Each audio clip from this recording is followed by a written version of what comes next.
అందరికీ నమస్కారం. మా మీడియా మిత్రులు, నేను 2009లో మా బ్యానర్ స్టార్ట్ చేసిన కాడి నుంచి ఇది ఆల్మోస్ట్ 15 ఇయర్స్ అయింది. మా అందరికీ సపోర్ట్ ఇచ్చి మా సినిమాలని ప్రమోట్ చేసినందుకు చాలా కృతజ్ఞతలు. ఫస్ట్ ముగ్గురు హీరోలు అనేప్పటికీ నాకును మా డైరెక్టర్ గారు కొంచెం టెన్షన్ వచ్చింది.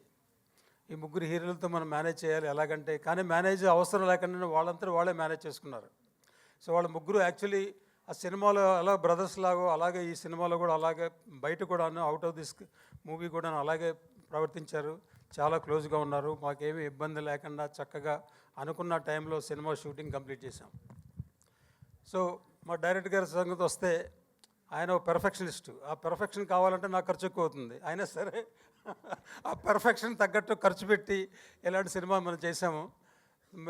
శ్రీచరణ్ పాకాల గారు ఆయన ఈ సినిమా సాంగ్స్ ఒక ఛాలెంజ్గా తీసుకుని మీకు బెస్ట్ ఆల్బమ్ ఇస్తానని మాకు ప్రామిస్ చేశారు కదండి.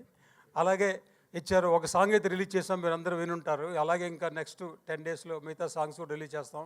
బ్రహ్మాండమైన లిరిక్స్తో, డిఫరెంట్ లిరిక్ రైటర్తో రాంచి, డిఫరెంట్ సింగర్స్తో పాడించి మంచి ఆల్బమ్ ఇచ్చారు.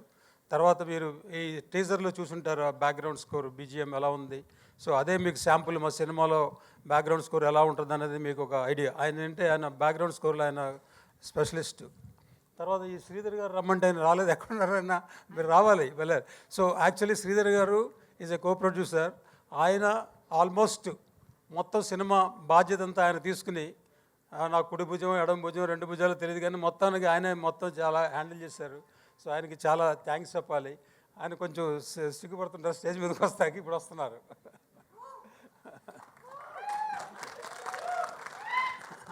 తర్వాత మా ఎడిటరు చోటాకి ప్రసాద్ గారు.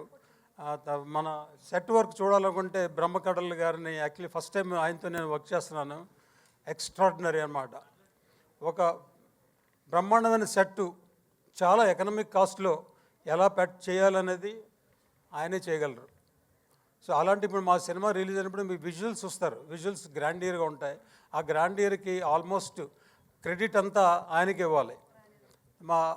ఇవాళ డిఓపిగా రాలేదు హరి వేదాంతం, ఆయన ముంబైలో ఉన్నట్టున్నారు. ఆయన కూడాను actually camera work, tremendous camera work. So మీ సినిమాలు చూస్తే ఇది అంటే ఏ సినిమా పెద్ద సినిమా చిన్న సినిమా కాదు, ఇలా గ్రాండియర్గా ఉంటుంది అనమాట. సో ఈ సినిమా రిలీజ్ అయిన తర్వాత టీజర్ చూశారు కదా, తర్వాత ఇంకా ట్రైలర్ మిగతా సాంగ్స్ కూడా రిలీజ్ చేస్తాం. సో అందరూ ఈ సినిమా సపోర్ట్ చేస్తారని అనుకుంటున్నాను. Thank you very much.